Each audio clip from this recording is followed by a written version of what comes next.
Hi, everyone.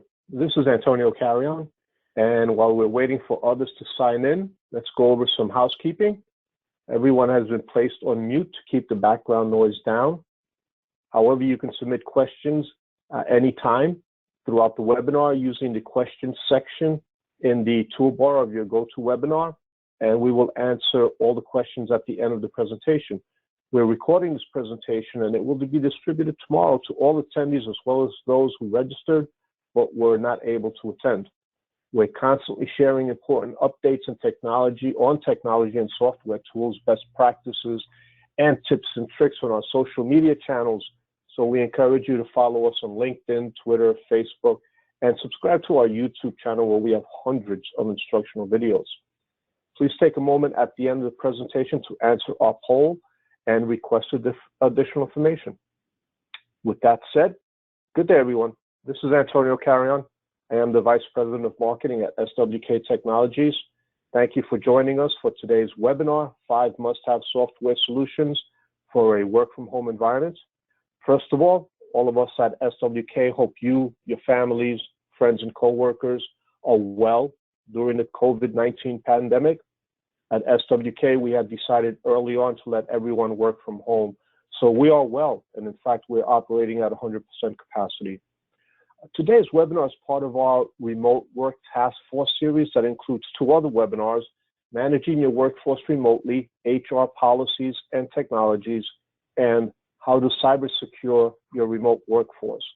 All the webinars are recorded and are available to you. If you joined one of the previous webinars, the introduction is slither, so please bear with us. We also have our Business Survival Guide, which is a 64-page ebook with a ton of tips and best practices for working from home, securing your applications and data, and other solutions to help you during good times and bad. You can find all of these and many more resources on our website, swktech.com. Our hope for the series is that you make the wisest possible decisions relating to technologies and software automation solutions during the current crisis and what is now being called the new normal. And we're seeing a couple of things across our customers that I'd like to share with you.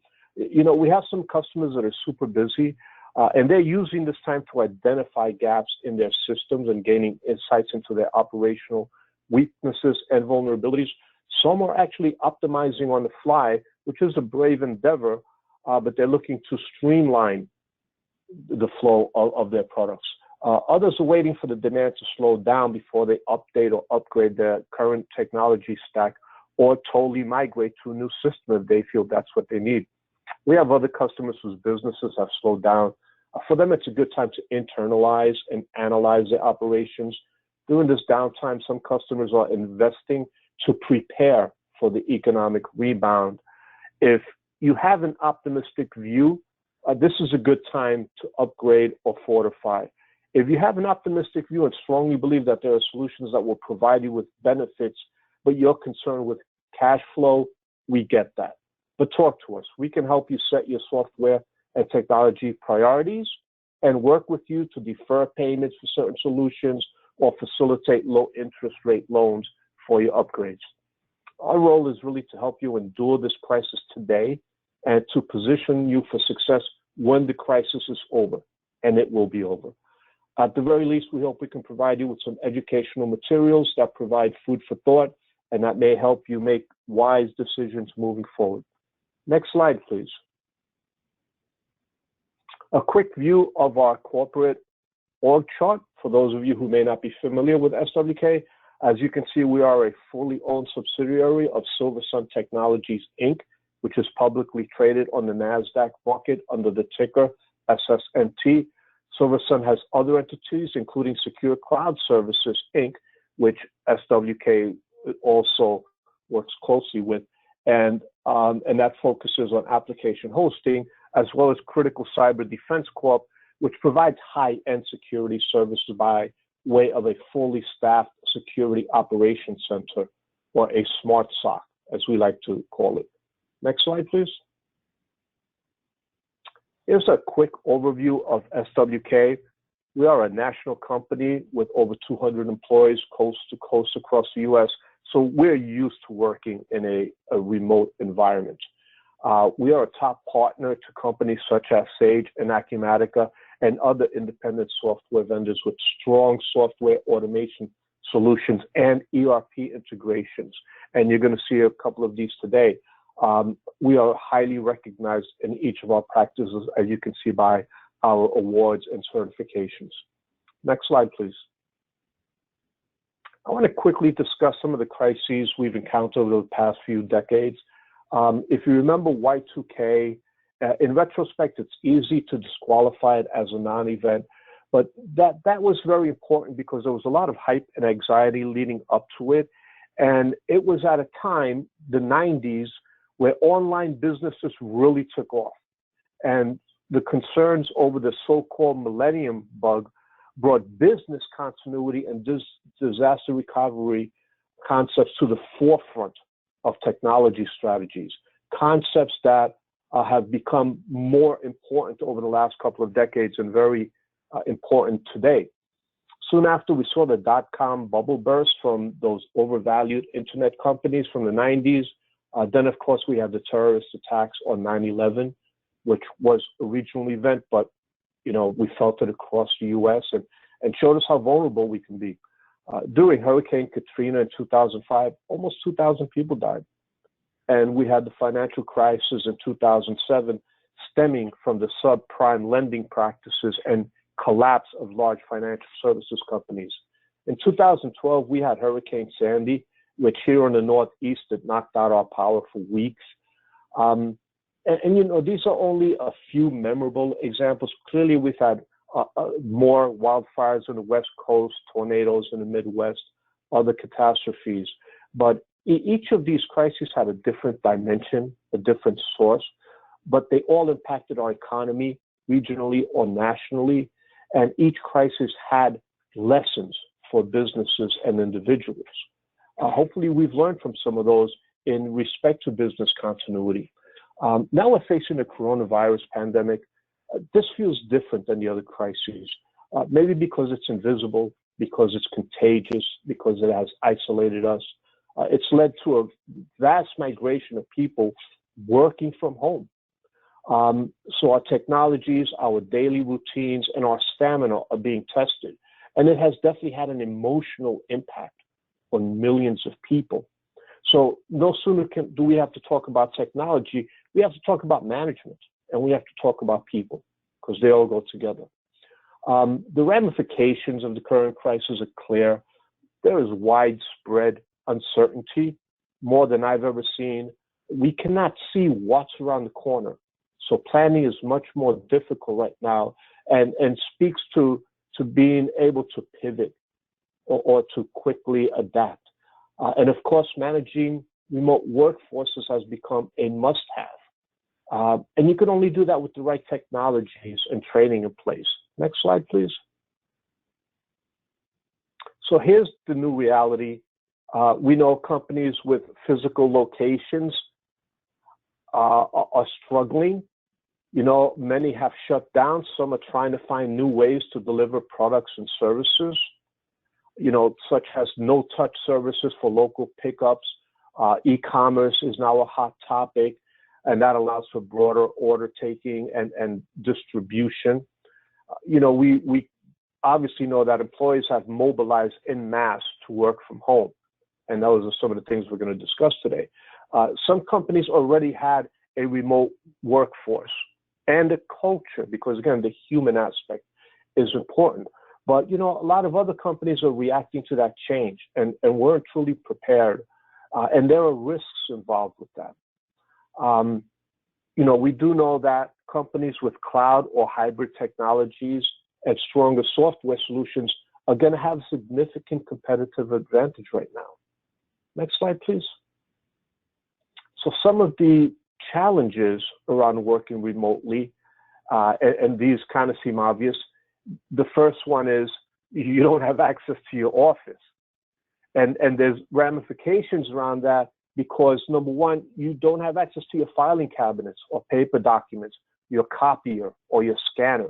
And if that's what you're used to working with, you could struggle in this environment. You're not getting mail.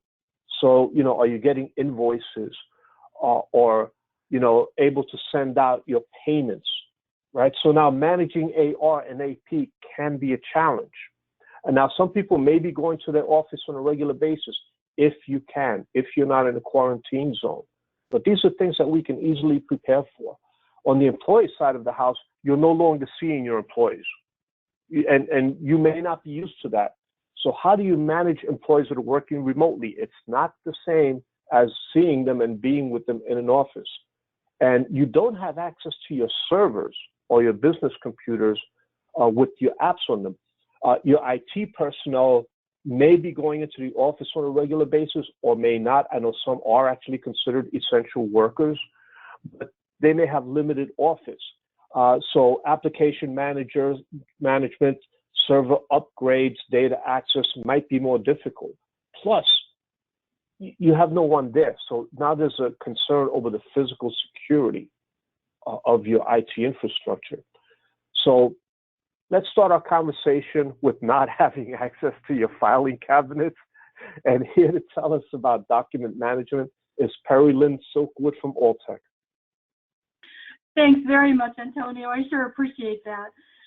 You've nailed it. Technology is really about empowering all of the people, right? And those people are customers, vendors, employees, and usually we are all going to be one of those roles at some point in our daily lives. And DocLink is our product name, is about solving these document-based business issues. And that's what you see here on the screen, right? Connecting the right people with the right document, with the right process in order to give you back that agility in your organization and empower all employees to work remotely, as best as possible. So what you see here on the screen are the top business issues or needs that DocLink solves in the marketplace. And so my thought here is that ask yourselves if this is important to your organization, and also ask yourselves, what is the impact if you continue down kind of a manual path, right? So what would it mean to your organization if you could provide all employees remote access to documents? Imagine the time savings, right? And the ability to allow those employees to go back to their normal kind of functioning and expertise in their role, right? How about AP automation and beyond? Right? What would it mean to your organization if you could put invoices through an electronic workflow and then think about that, and extend that through other areas? Perhaps it's a customer quote coming into the organization and needing to be routed, before that becomes a sales order, right? So what would that mean to your organization? What would it mean if you could actually have your employees go on to a portal and create a document and then route that through an approval cycle? Maybe it's an expense report. Maybe it's some other kind of document. So there's so many possibilities surrounding what people are doing today in the case of document management, and business process automation, and how we can return to you the flexibility of working remote and still managing all of these processes. So let's take a look at the next slide, because I want you to be able to envision all the possibilities with one tool set.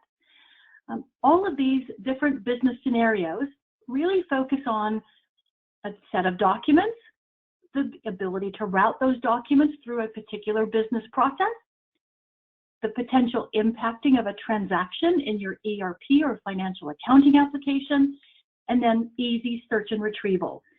So you get to choose where you start in your organization in terms of how you're going to be doing document management and business process automation. The big win is that with one tool set, you could indeed achieve all of these particular business processes. So if any of these kind of, percolate your interest a little bit, then you can reach back out to SWK and say, yes, I want to automate whatever it is, quote to check, HR, field service, AP, all of that is possible. So the next slide, we're going to look at it, and we're going to just talk about the basic concepts of DocLink. And by explaining this to you, I think it'll give you the perfect platform to understand why DocLink can be used in any process in the organization, And Wyatt is really about connecting the right people with the right documents, with the right processes to better manage your organization. So we're going to kind of go clockwise. We're going to start over with capture. So DocLink does have the ability to capture any kind of document, any report, any form. And once we've captured that document into DocLink, then we can physically do something with it. So think about it, right? Is that a quote coming in that we want to route through a business process? Is it an invoice coming in and now we want to get it approved? So that process is about routing the document around the organization electronically, right? Giving all of the staff members complete visibility and control as to where that document is in the process so you can take action. And then ultimately it is about integrating it right into your Sage application. So a lot of possibilities there. Next, we talk about the retrieval. Once we've created the transaction, people want to have easy yet secure access to their documents. And you can do that with DocLink. The integration allows for you to look for documents in the web, right, or the DocLink application, right from within your financial accounting applications. There's a mobile application, and depending on the employee, right, or the customer or the vendor, they may use one or more of these kind of retrieval methodologies. Right? And then the last part is about delivering documents. So we oftentimes see this in the case of a purchase order needing to go out to a vendor. We also see this on the AR side of the house where we're wanting to automatically capture the AR invoice, join it up with supporting documents, and then route that out automatically. Why? Because then your customer would have the ability to pay much faster, and that's going to increase your cash flow. All good things. Right? So hopefully by looking at the entire picture, you can see why DocLink is indeed an enterprise-wide solution. You can start wherever in your organization where you're feeling, I like to call them paper-based pinches and bottlenecks, right? And that you need to give your employees easy access to information. Right? And that really is the snapshot of DocLink and how it can enable employees to thrive in a remote workforce and also meet the strategic initiatives of organizations. So I think with that, I will pass it back to Antonio.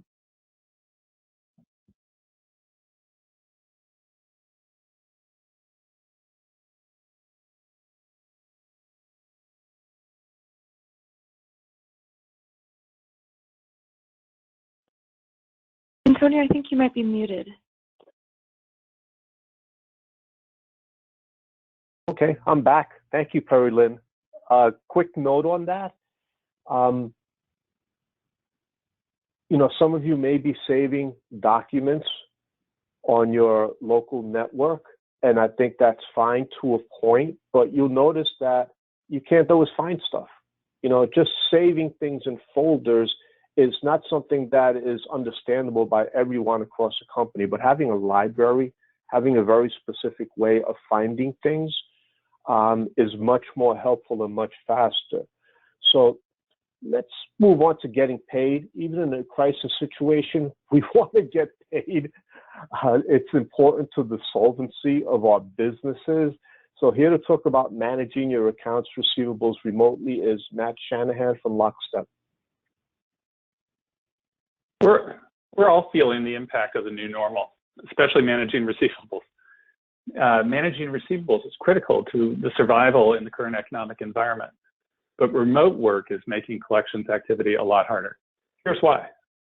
First, there's increased work, and that's because there's increased collections risk. All the traditional credit scores are out the window. AR staff now want to contact as many customers as possible to assess for collectability. They're asking for confirmations. Installment plans are becoming more common, and they need to extend payment terms or get promises. All these confirmations, plans, extensions, and promises need to be recorded and tracked. But where? How? Without AR automation, that means spreadsheets. Doing this remotely as a team, there also needs to be a way to divvy up the work as to who's doing what, which makes these spreadsheets even more tedious and error-prone. There's a second dynamic, which is really as Antonio talked about are the barriers to accessing information and paper. For example, many of the critical AP contacts at a customer may be unreachable. Having access to alternate contacts is critical. You need to be able to look up contacts such as the buyer, procurement, or maybe the controller. But that information isn't stored in Outlook. How do you get a hold of those contacts? Customers may be requiring another copy of the purchase order or supporting documentation such as a proof of delivery before they pay you. Often these documents are stored on premises, either in paper or on a file server. So even though you might be able to connect through a VPN, access is going to be slow and oftentimes incomplete because you can't get to every file server. Without an online payment option, customers will typically resort to paper checks. They may have their own issues getting checks signed and cut. And then if your check is mailed to your office and you're at home, you have to leave home to retrieve that check and deposit it, risking exposure and losing valuable time traveling back and forth. Paper checks are now a real problem, both for safety and for cash flow. Third dynamic, which is new oversight. Reporting requirements are growing in a remote work environment, which means more cut and paste assembly and email distribution. How do you know who's working on what? What got done? Did you focus on the right thing? These questions can't be answered by walking around the room and polling anymore. If that reporting is manual, it takes away valuable time from the collections effort. Likewise, upper management is requiring more frequent forecasting. When that forecasting is also a manual process, it will take up even more time that should be spent on customer conversations. So how do you overcome these challenges? Next slide, please. The answer is really cloud-based AR automation. Here are 3 keys to remote success that AR automation solutions such as Anytime Collect provide. The first key is to reduce workload. With Anytime Collect, you can proactively over-communicate. Automated communications are triggered based on invoice aging to send personalized check-ins, reminders, and statements to every customer. These communications can be through email, text, or even automated calls. This lets you connect with every customer and saves you the tedious work of doing it manually. The second key is to go 100% digital.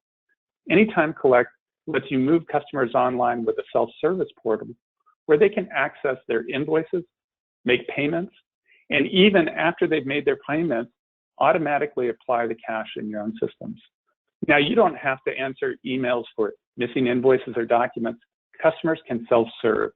That saves you even more time, accelerates your payments, and gets rid of all that paper. So with that tedious stuff automated, the AR team can now focus on more important activities. And that's really the third key, to make remote teams productive. Because Anytime Collect is a cloud-based AR automation solution, you can work from anywhere and collaborate with your team wherever they might be. To divvy up the work, Collections Activity Management uses intelligent rules to flag the next best activity for each member, and then automatically records and tracks the resulting installment plans, extensions, promises, and follow-ups of those activities. In addition to coordinating who does what, Anytime Collect automates reporting of activities so that the management team can be in sync with the execution. And it also provides real-time forecasting so that people can look at what are the cash receipts going to be in the future and make adjustments accordingly. So now team members and management are automatically kept in the know. So let's take a look at how this works. The way Anytime Collect works is it directly integrates with your ERP and CRM to synchronize data needed for the collections process. And that's what we call AR data management. On top of that, AR sequencing is a business rules engine. It's configurable to match your business rules. And those business rules trigger both communications and activities. In the case of communications, it looks, as we talked about, the aging of the invoices and can trigger outbound automated communications to your customer, whether that's email, SMS, or automated calls. Those communications are always driving customers back to a customer self-service experience. So that portal where they can view their invoices, access supporting documentation, be able to make a payment, importantly, right there online through a payment gateway. So something like Paya that you might be using. So all of that is done. And in a perfect world, then it's fully automated. It's a no-touch process. But obviously, some customers are going to be under distress in the current situation. And so the aging, there's going to be certain issues that pop up, and it will be triggered based, again, on the business rules of AR sequencing. An activity will be created automatically for the collector, instructing that collector what to do next. And that's when they'll be able to reach out, email and phone, have the conversation with the customer, establish the next steps, whether it's an installment plan, a promise to pay, whatever that might be, and then move on to make the next thing happen. So this is really making your process work through the cloud and keeping everybody in sync. And with that, I think we've covered most of Anytime Collect. I'll turn it back over to Antonio. Thank you, Matt. Like getting paid for sure. So on the other side of the equation is approving invoices and paying bills, again, remotely. Here to tell us about AP automation is our own Daryl Boyd. Daryl? Thank you, Antonio. Hi, everyone. You know, it comes as no surprise that when the decision was made to abruptly move much of the country's commerce to a work-from-home model, more than half the affected accounts payable teams anticipated a high degree of disruption in the transition. And when we consider the challenges faced by AP, even in the absence of a pandemic, it's easy to understand the concern around moving rapidly and unexpectedly to a work-from-home model. In the quote-unquote traditional process, staff may well be within proximity of one another, yet processing invoices and payments, chasing down approvals can still be a daunting task that's inefficient and time-consuming, and not necessarily always the most accurate thing in the world. The problem can be made worse by the separation created by working from home. Also, for many organizations, working from home has produced the sudden need for new systems and new processes to support a remote workforce. So how to provide secure access and maintain data integrity, how to deploy applications rapidly and still guarantee availability and performance. Next slide, please. Accounts payable automation with AvidXchange is a great way to facilitate working from home for AP staff. The AvidXchange platform is cloud-based, software as a service, providing anytime, anywhere access through a secure portal that eliminates the requirement to work from an office or other central location. If you can launch a browser, you can access AvidXchange. In addition, support teams offload many of the tasks that are typically handled by the AP staff and facilitate processing in the background, which frees up even more time for the AP staff. The two basic components of the solution are AvidInvoice and AvidPay. And both of them integrate with your accounting system, and information is synchronized between Avid and your accounting system such that there is no double entry of information required. AvidInvoice is that part of the solution that enables you to remotely review, code, and approve invoices electronically instead of having to touch the paper, so to speak. And it totally eliminates the paper-based invoice tracking, but does not include or does not entail any loss of visibility or control in the process. AvidPay is that part of the solution that gets your suppliers paid faster and more accurately with flexible payment options. You electronically select the bills you want to pay, and AvidXchange does the rest. Next slide, please. Now, a few minutes ago, I mentioned that AvidXchange Solutions include support teams that offload tasks from your accounts payable staff. So before automation, this is what the typical process looks like. Obviously, yours might vary from this a bit, but this is a good generic representation of the process in the manual world. Next slide, please. After automation, your AP staff is left to code, approve, and select for payment, which results in a huge time savings and much greater efficiency, and of course, enables them to work from a remote location, i.e. their own homes. Next slide, please. So just to summarize the benefits of the AvidXchange solution, first of all, it's a very powerful enabling technology for work from home transitions. It enables you to speed up invoice approvals and payments to your suppliers while increasing control and visibility and giving you a new level of efficiency in the process. And in the end, it tends to strengthen relationships with your suppliers and your employees, especially in the current environment. And with that, I'll turn it back to Antonio for our next speaker. Thank you, Daryl. To this point, we've discussed remotely managing documents and automating AR and AP. Now let's discuss the human aspect of it, remote HR management. And here to tell us about that is SWK's own Nathan Triplett. Thanks, Antonio. As Antonio mentioned, I lead our HR practice here and really want to focus on your employees, as whether or not you're working from home, your employees are disrupted today. And so a little bit about HR technology. Before we go into some of the specifics of how it could benefit your organization, just want to talk about what factors often drive within an organization whether or not HR or HCM technology is going to be applicable or going to be beneficial.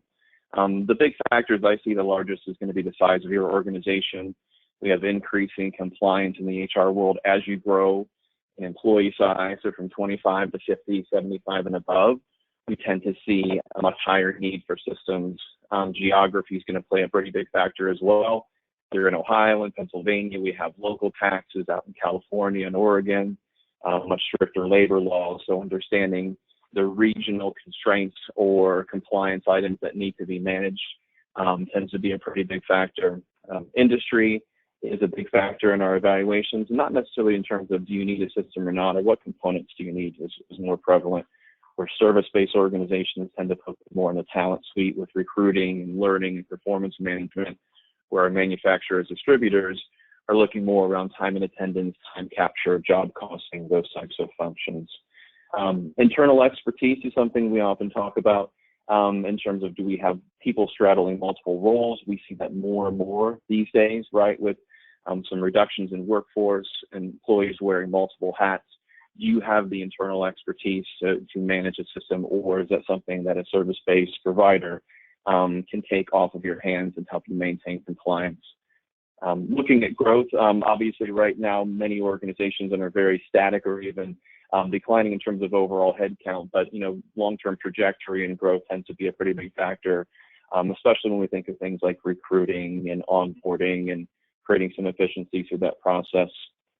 Compliance is always a big item, especially with COVID and the CARES Act, making sure we understand what needs to be done to maintain compliance, to reduce risk, and any monitoring concerns for the organization.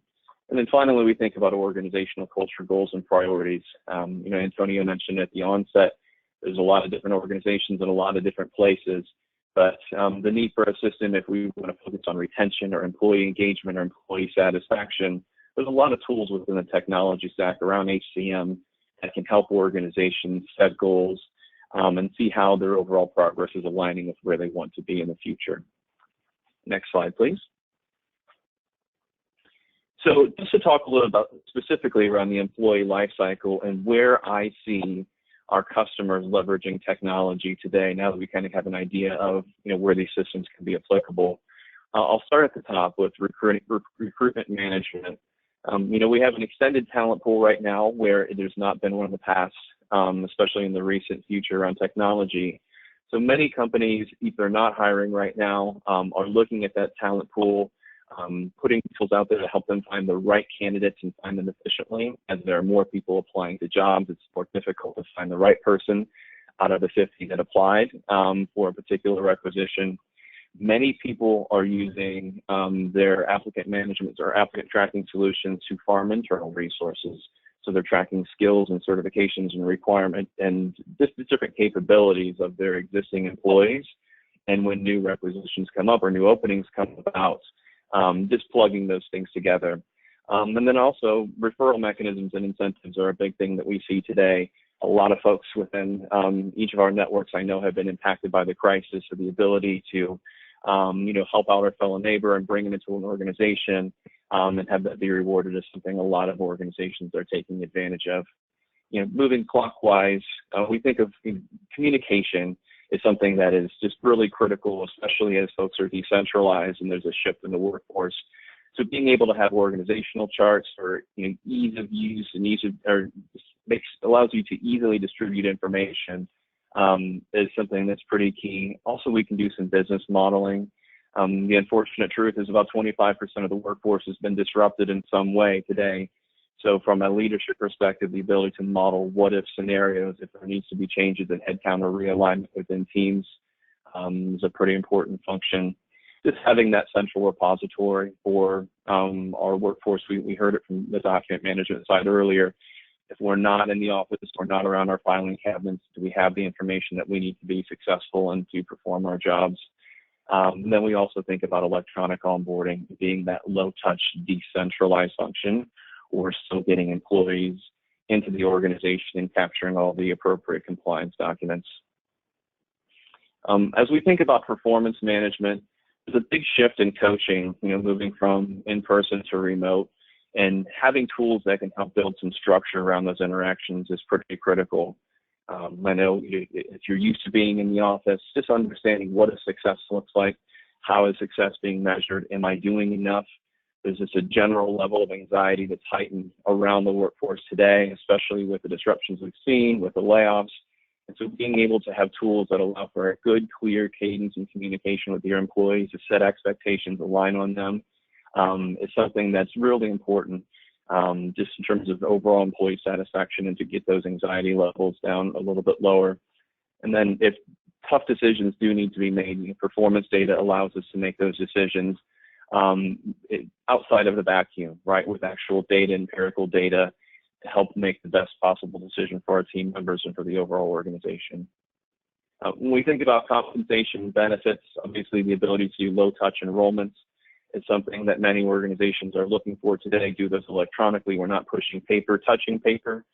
We're reducing redundant entry. Many HR organizations run lean as it is and are running leaner now. So the ability to have technology take the heavy lifting of reducing that data entry, communicating information to your providers and your brokers tends to be pretty critical. And then any kind of compensation management modeling, increases, decreases, is a tool set that a lot of organizations are using. Learning management is something that I actually seen an uptick on, which is a little bit counterintuitive, but many organizations are slow, and what they're doing is they're building key competencies for the unknown. I don't know if you watch Shark Tank. Barbara is my favorite shark. I feel like she's one of the more pragmatic folks on the panel. And she gave some advice on LinkedIn yesterday, right? Is if you're not busy, you're not laying off your team, sharpen your skills, prepare for the unknown, prepare for the new normal as much as you can, by helping to empower your employees and giving them the opportunity to learn and grow.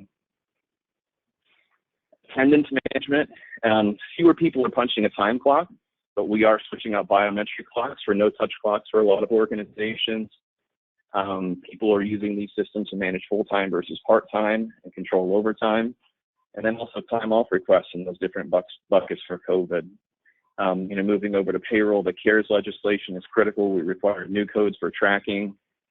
Payroll loans are something a lot of people are using their technology for, as well as pay cards. Our partner ADP provides pay cards. You don't have to be an ADP customer, and it allows employees to leverage hours worked to get the kind of payday advance and help with difficult times like this. Direct deposit, if you're still cutting, paper checks, the ability to, again, get away from touching those checks and go to more an electronic approach tends to be pretty critical.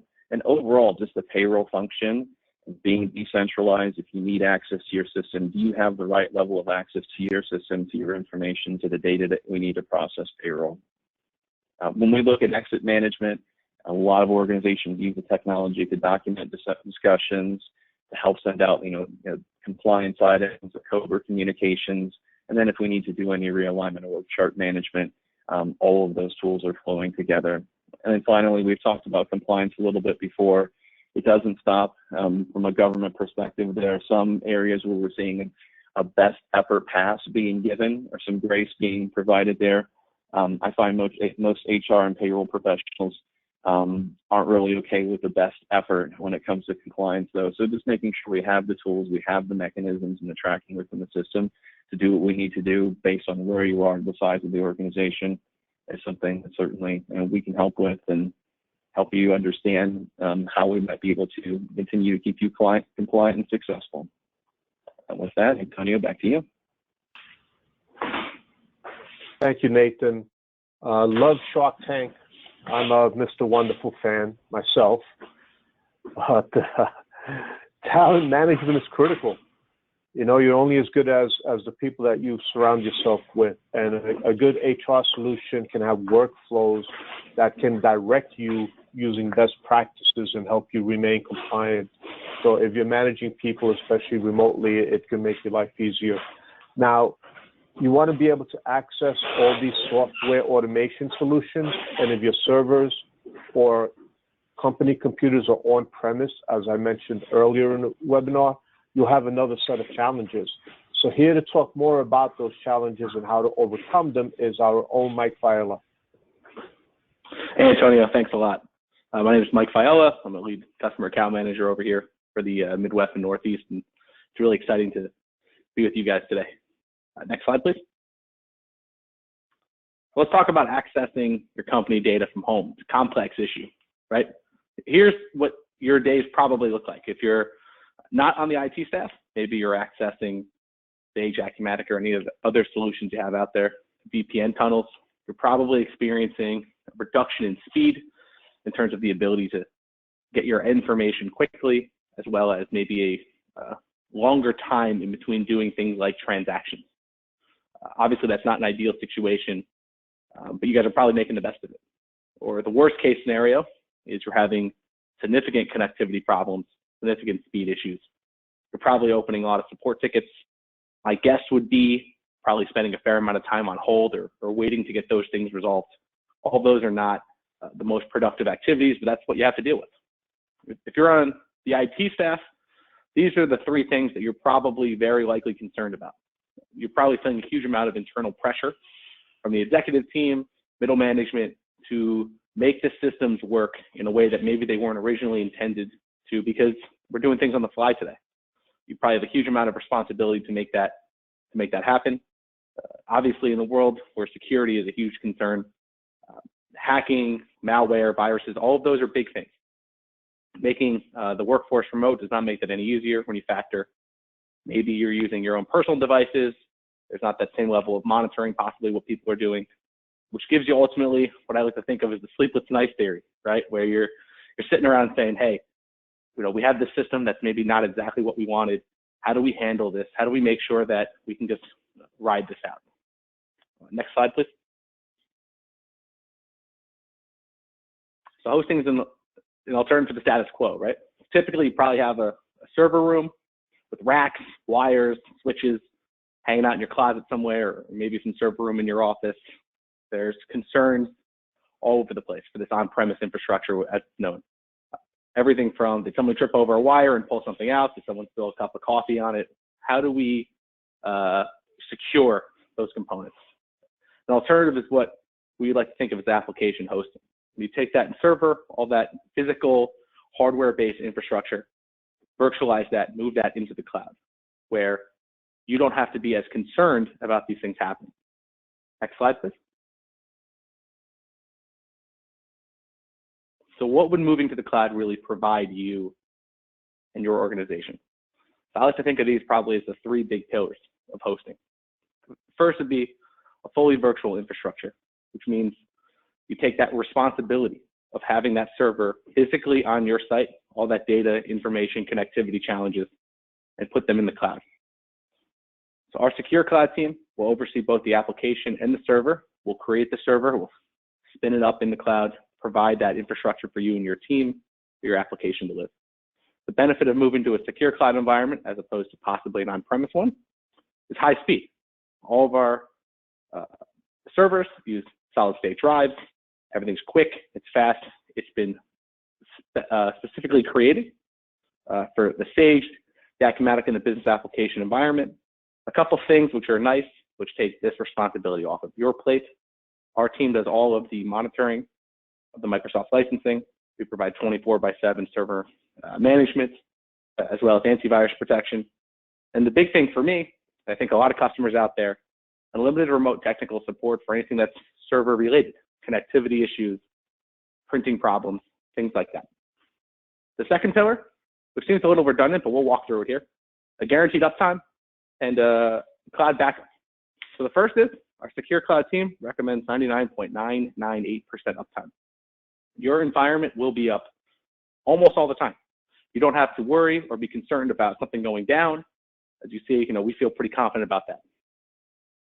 Also, your environment is replicated completely off-site.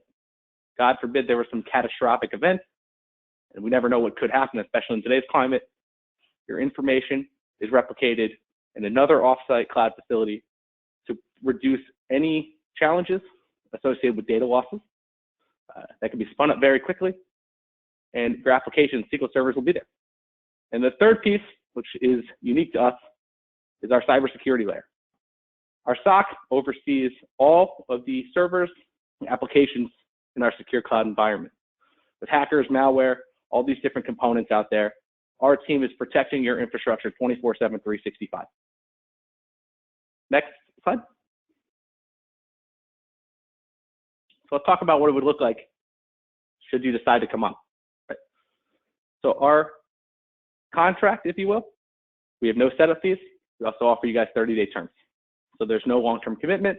Our team feels very confident about our ability to provide you with an adequate solution that will fulfill your needs. So that's really exciting for us. We look at it as an opportunity to win your business, or re-win your business every 30 days with providing you guys the service and level of support that you guys deserve out there. As a heads up for attending today's webinar, we'll be providing you guys with first 30 days free of hosting should you look or decide to go down that road. You might be thinking to yourself, hey, this could be something we're interested in, but how do I figure out how to get there? From a licensing and pricing perspective, a lot of the Sage systems out there have concurrent user licenses. Our secure cloud environment has a named user license. This is to allow for an audit trail and security to see which users are specifically doing which things in the hosted environment, should there be any challenges. Our pricing is based per user, per month basis. It's a combination of which ERP you have, any third-party products you own, the size of your database, and the number of users. So we feel confident that our ability to give you a competitively priced solution based upon what you own is going to be a good thing long term. Next slide. Antonio, I believe it's yours now. Thank you, Mike. And thank you, Perry Lynn, Matt, Darrell, and Nathan. That's a ton of valuable information for accounting, finance, HR, and IT leaders and managers. Just wanted to let you know these were very high-level overviews of some solutions. We didn't want to get too technical on this particular webinar, but instead show you some possibilities. We do have webinars specific to each of these solutions, and I'm happy to show you a demo if you'd like to see more. And we'll have a poll to that effect shortly. I had mentioned earlier that in support of our customers, we're finding ways to help you implement solutions that you think may have value to you now. You saw that example with secure cloud services, making it easier for you to pay things, deferring payments, giving you free trials, and what have you. You know, we're all about really supporting this community during this time. Now, we'd like to give our audience the opportunity to ask some questions. So if you haven't already, please submit your questions in the questions field of your GoToWebinar toolbar. While you're typing your questions, we're going to launch a quick poll, so please take a second. It's one question to answer the poll. And we do have one question, and that is, can AvidXchange handle purchase order matching? And let's see if we can get Darrell Boyd to chime in. Thanks, Antonio. Yes, AvidXchange can facilitate PO matching, two-way matching, with a proprietary PO module that sort of sits in between AvidInvoice and AvidPay. It does depend on using the AvidXchange platform. So in that sense, as I said, it's proprietary, but it does allow you to create a two-way match between PO and invoice within that module. It does not support a three-way match, and in all honesty, let's take a close look at your environment. If say 50% or more of your invoices must be supported by a purchase order, may not necessarily be the best fit, but it bears investigation. One of the things that I know in the past customers have done is make a notation within the AvidXchange platform, the invoice part of the solution, with the PO information, even though it does not tie back to the PO directly. At least there's the ability to make notations and attach documents to the invoice record. Thank you, Daryl. Mm-hmm. And we have another question. Does AvidXchange allow support paying foreign vendors? AvidXchange does not currently support international payments or cross-border payments, but that is something that is being developed as we speak. I don't have a timeline for when that would be available, but I do know that there's already been some work to facilitate cross-border transactions between the USA and Canada. Thank you, Daryl. You're welcome. And thank you. Yep. At this moment, I don't see any more questions. So I'd like to thank you, Perry Lynn from Alltech and Matt from Lockstep, and of course, Daryl, Nathan, and Mike from SWK. And thank you everyone for attending our webinar. Email us at info@swktech.com if you have any questions, concerns, or if you need immediate assistance. Or go to our website, swktech.com, and download our free business survival guide as a supplement to this webinar. We wish you good health, and we're here to help your business endure this crisis and position you for success well after the crisis. So we'll talk soon. Thank you.